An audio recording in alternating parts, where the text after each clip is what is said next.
Okay, so picture this. This morning, a phone call. Rena's on the line. Okay. He says his mother, Lila, she's been gone for 2 weeks. Vanished. 2 weeks. Wow. And Elena, the narrator, her response is just stark, almost chilling. She says, please, for once, behave as she would like. Don't look for her. Don't look for her. That's intense. It really grabs you immediately, doesn't it? It totally hooks you. It sets up this huge mystery.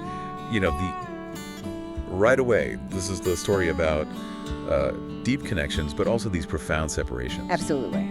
So for our deep dive today, we're hitting rewind. We're going back to the very beginning, the earliest chapters of this really intense, unforgettable friendship. Right. Our sources are these incredibly vivid excerpts from a story about two girls, Elena and Lila, growing up in Naples, post-war, Yeah. a specific neighborhood. And what's so fascinating here, what we really want to illuminate for you, is how these early years, they weren't just childhood memories. They were filled with, competition, discovery, all this social negotiation. And it laid the absolute groundwork for everything that came after. So our mission, really, in this deep dive is to pull out the key insights. Okay. How did these two formidable intellects emerge from such a tough environment? And how did their bond, this intertwined connection, shape their individual paths?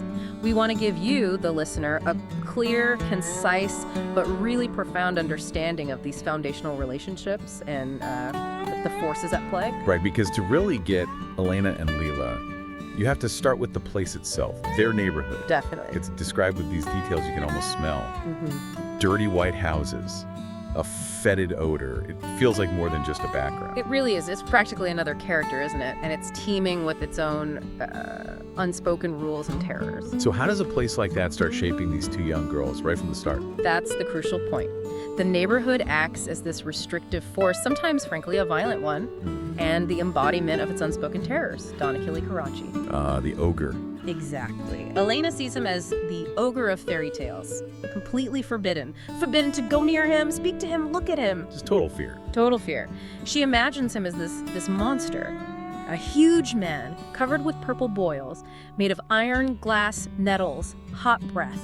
It's vivid. It really is. And this isn't just, a kid's overactive imagination. It's a deep-seated fear that tells you a lot about how their sense of justice, even survival, is being forged right there. And that fear gets tied up really quickly with this key moment involving dolls, right? Yes, the dolls, crucial scene. Elena has her beautiful plastic one, Pina.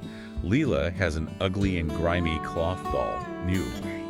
And they're drawn to this cellar, a place described as both beautiful and frightening then. Cold air, spiderwebs, darkness, noises. It sounds terrifying. It does. But it's more than just a scary place for a game. What does it reveal then? This small act. Well, it's far from small, actually. This is where their whole dynamic, that what you do, I do thing, gets brutally set in stone. How so? Lila just abruptly shoves Elena's doll, Tina, into the dark cellar. Just like that. Wow. And Elena, no hesitation. She immediately throws Lila's doll, new, right in after it. So immediate retaliation. Exactly. It's not just tit for tat. It's like the birth of their lifelong competitive pact, this kind of dark engine driving them. And when they go down there to look for them into this damp, dim cellar, Lila gets terrified. She finds an anti-gas mask. Gas mask. Strange. Very. And then she declares, connecting it right back to that pervasive fear, Don Achille took them. He put them in his black bag. Ah, so she blames the ogre. Right.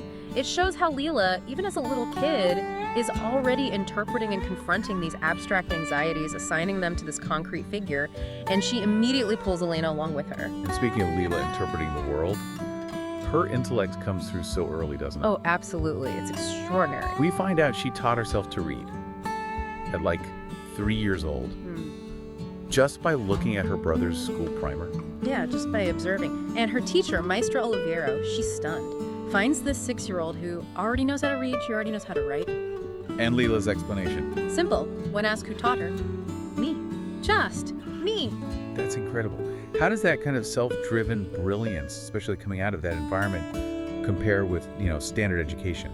It's a huge contrast, isn't it? It really highlights how raw, untamed talent like Lila's can actually flourish despite the system, not because of it. Right. Her teaching herself isn't just impressive, it shows an intellect operating on its own terms.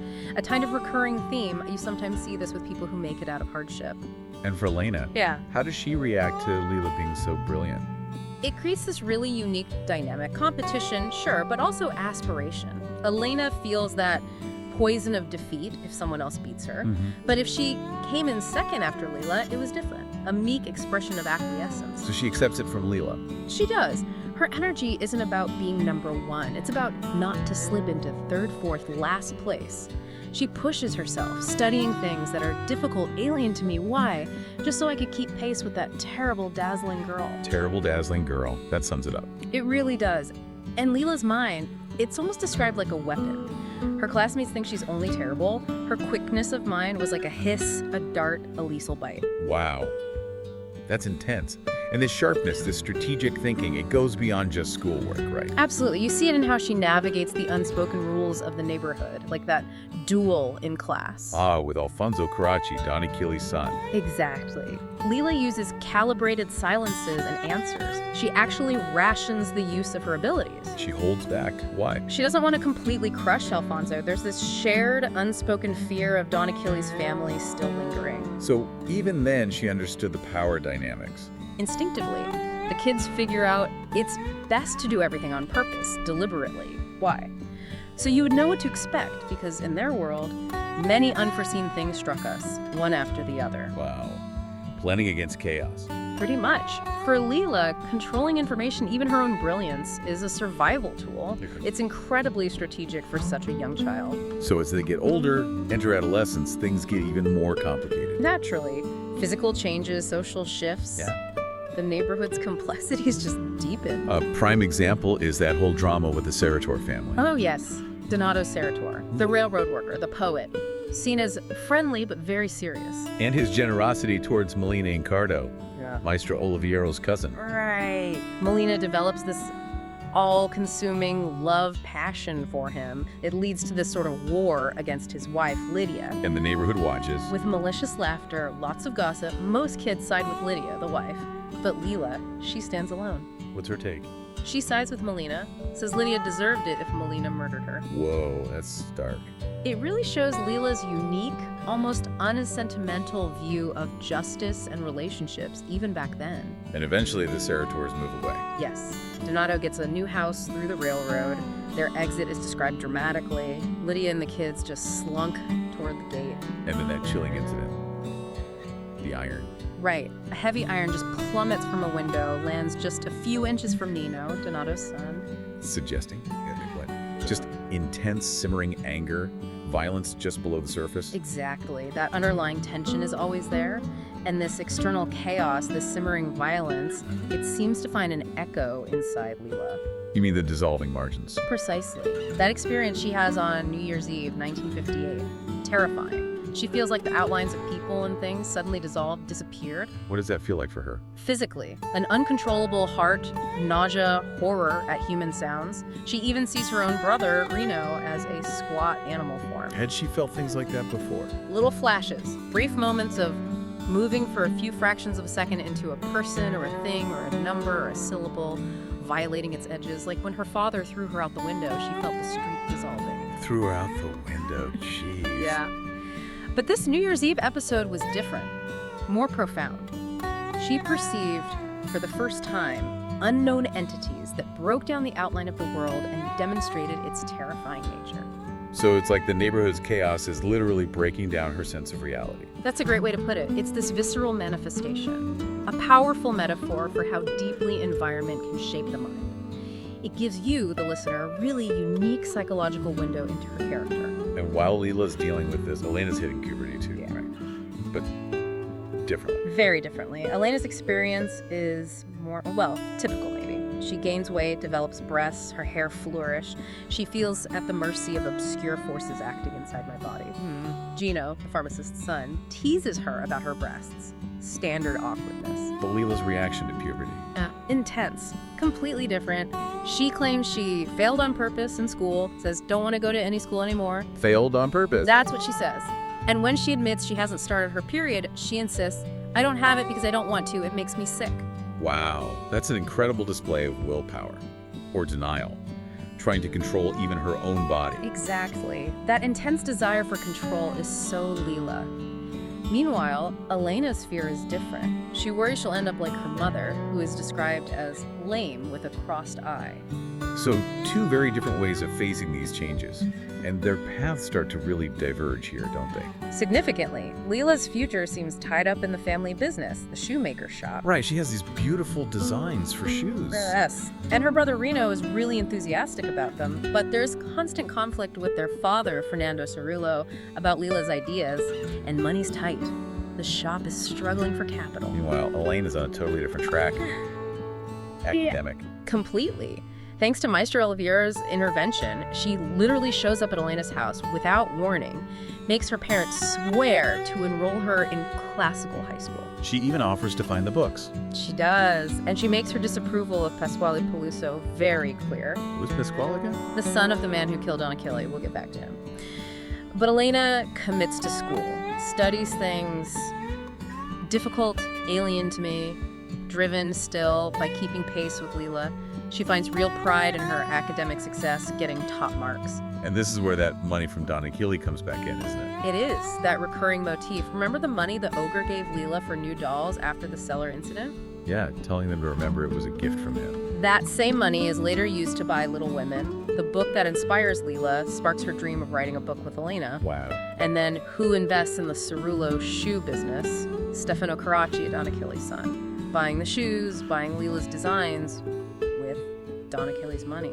So the past terror is literally funding their future hopes. Precisely. It ties everything together. That neighborhood influence, it's inescapable. And around this time, there's also this sort of political awakening happening with Pasquale Peluso. Yes, Pasquale, the communist, son of a murderer.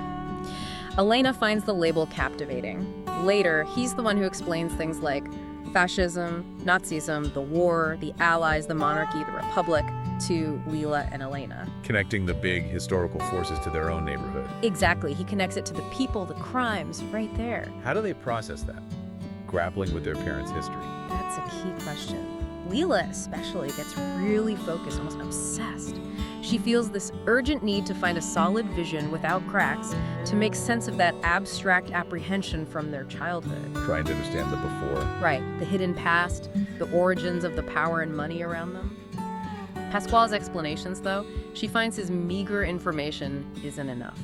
Interesting. So her engagement to Stefano, it's not just romance. Far from it. It looks like a very strategic move. Stefano is pursuing her, yes, but he also talks about wanting to clear away everything from the before his father's past, the stink of the money. And he invests in the shoes. He does. Lila, remember, sharply rejected Marcelo Solara before, called him an animal, a shit. Wow. But Stefano offers something else. When Elena asks her straight up, you would become engaged to Stefano just to get Marcello out of your house. Lila thinks, then says yes. Pragmatic doesn't even cover it.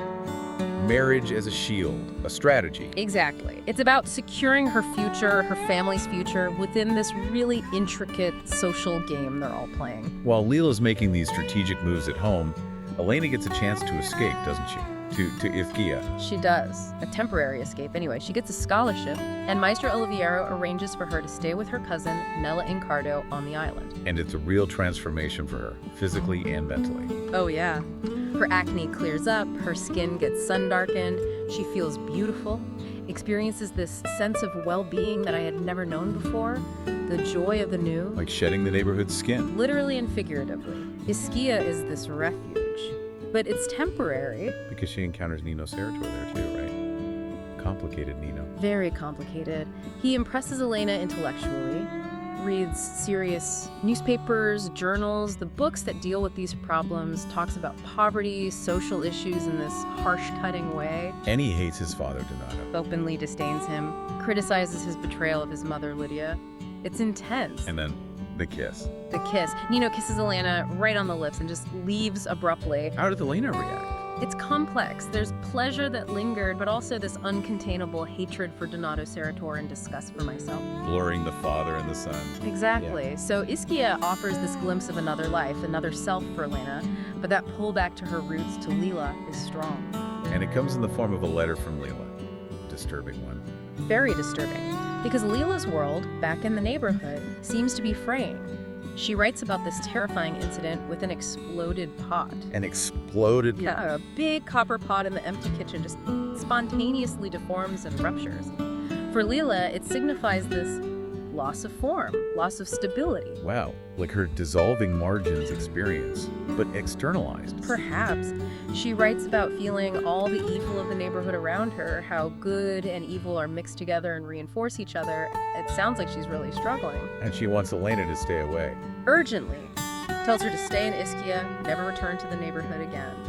It's almost like she feels Elena's presence anchors her, and her absence leaves Lila vulnerable to this encroaching evil. It sounds like Lila's internal struggle is deepening, confronting the reality of their world. Absolutely. And what strikes Elena is the writing itself. How so? Elena describes Lila's writing in that letter as transformed, completely cleansed of the dross of speech, the confusion of the oral. It has this vivid orderliness, like something born from the head of Zeus. Making Elena feel like a fraud. Exactly. A profound sense of fraudulence about her own academic writing. It's like Lila, trapped, somehow distills the Neighborhood's essence into pure, terrifying clarity, while Elena, the one who seemingly escaped, feels her own words are less authentic. So when Elena does return, things have changed. Physically, too. Dramatically. Elena's sun-darkened skin makes her look completely different. Her siblings say like a Negro, but Stefano thinks like an actress. And Lila? Lila's changed too. She appears no longer a girl but a woman, maybe 18, bursting out of her old clothes. Elena sees her as this dazzling figurine against the light. Still measuring themselves against each other. Always. It's constant. And Lila seems to be consciously using her newfound beauty now. Stefano showers her with gifts. Elena notes Lila's joy of dipping into the inexhaustible well of her beauty, using it almost like a tool. A tool for what? To make herself, her brother, her parents, her other relatives safe from all that she had confusedly confronted and challenged since she was a child. Beauty as protection, as power. Which brings us to the wedding. The climax of all this tension. Absolutely. It feels less like a wedding, more like a culmination, a showdown. Even the preparations are full of these power plays, right? Totally. Lila subtly maneuvered to get Panucia and Maria fired from the grocery, getting Ada, Melina's daughter, installed there instead. And the dress fittings? Lila's stunning in everything, of course, but she jokes about wanting something outrageous. Green satin or a red organza or a nice black tulle or better still, yellow. Hinting at that rebellious streak. Always there. With Elena as her sort of accomplice, her confidant in these little rebellions. Elena even feels wounded at one point when Lila suggests she's learned to use words to con people at school. Ouch. And the shoe business deal is finalized around them too. Yes, it's central to the whole arrangement. Stefano buys the flawed shoes Lila and Reno made for a good price, 25,000 lire. And her drawings. He pays 20,000 lire for those two. Says he wants to frame like a picture by a painter. And he does eventually hang them in the new shoe shop he's funding. So the deal is struck. Stefano invests, Cirillos produce, profit split. Right. But he's already pressuring them for results, acknowledging Reno isn't the fastest worker. The tension's built in from the start. But the real explosion happens over the Solaris, doesn't it? Oh yeah, the breaking point. Stefano casually reveals that Silvio Solara, father of Marcello and Michelle, their rivals, the local powers, will be the speechmaster at the wedding. And Lila's reaction. Fury. Absolute fury. She insults Stefano, grossly threatens to call the whole thing off. Why such a strong reaction? She feels betrayed, utterly undermined. She says, maybe it's not true that he loves me. Implying he values the Solaritas connection, their power more than her feelings, that he won't risk real money, real social capital for her. And Reno steps in. Her brother Reno, yeah, always protective. He promises Lila he'll make sure Silvio Solara doesn't attend. It's not just a simple disagreement. It's about power, respect, and Lila testing the limits of Stefano's commitment. So the wedding day arrives under this cloud of tension. A huge cloud. Elena helps Lila get ready, washing her, noting her incredible 16-year-old's beauty, connects it symbolically to the copper of the tub from Lila's disturbing letter. But Elena also feels this fear that Stefano, the marriage itself, will somehow sully her. And the guests, the atmosphere. It's a performance. Everyone's dressed up like grand ladies and gentlemen, many having borrowed money to do it. And the Solaras are there naturally, radiating wealth and power. So, underlying tension everywhere. Thick enough to cut. There's an uproar. Pasquale Peluso shows up, accuses Lila point blank, sold herself, calls her a whore. Enzo Scano tries to defend her quietly. Then Pasquale gets into a physical fight with a pizza maker who admired Lila. Just chaos. Total chaos. And this is when Elena sees Lila cry for the first time, desperate tears. But only when Pasquale finally stops fighting because Enzo pleads with him. Wow, amidst all this drama for Lila, Elena has her own highs and lows happening. Right, almost in parallel. She gets amazing news from school, all tens, high praise for her writing, a real academic triumph. A moment of success for her. Definitely. And Nino Serratore shows up at the wedding. He engages Elena intellectually again, talking about Naples' poverty, telling her, you just have to read the right things. And he mentions her article. Yes. He tells her he submitted an article of hers to a journal he writes for. Elena is thrilled, imagines her destiny finally taking shape, being published alongside Nino. But Then the crash. Later, Nino casually mentions her piece didn't put in, it turned out there wasn't room. Just like that. crushing. Utter disappointment for Elena.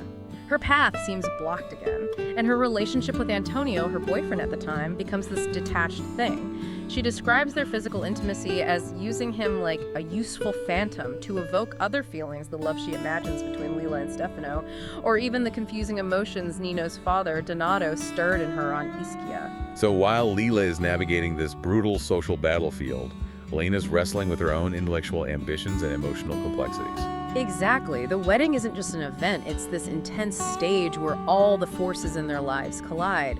You, the listener, get this raw look at class, power, violence, love, all tangled up. Lila's brilliance and beauty are her weapons, her currency, but also her vulnerability. Absolutely. And Elena keeps trying to carve out her own identity, her own success, separate from Lila, but she's constantly pulled back. Her journey is just so deeply shaped by this extraordinary, sometimes brutal, friendship. It's a powerful illustration of how one defining relationship can just cast such a long shadow. Definitely. So we've taken quite a journey today, really diving deep into those foundational years of Elena and Lila's friendship. We've looked at their early fears, those sparks of brilliance, the turbulent world they grew up in, and the key moments, from stolen dolls to a strategic, tense wedding that really set them on their paths. We've seen how their bond, so full of competition, yet also this profound interdependence, shaped how they saw themselves and their world. And, you know, this story, even though it's rooted in a very specific time and place, Naples in that era, it really offers some universal insights, I think, into how our own early environments, our first intense relationships, especially with friends, can mold us, our identities, our ambitions, even how we perceive reality. You can think about your own life, perhaps. How those foundational experiences we absorb, those intense friendships we forge, can lay down these blueprints for our whole lives, often in ways we don't even understand until much, much later. It's a really interesting point. So what does this all mean for you listening? In a world where, let's face it, raw talent and just basic survival often demand very different things. How do we figure out our own value? How do we choose our path? Especially when someone really close to us is on a completely different trajectory. Exactly. And maybe the final thought to leave you with is this. Can truly brilliant people, like Lila, ever fully escape the world that first shaped them? The confines, or maybe even the comforts of that original environment? Something to chew on.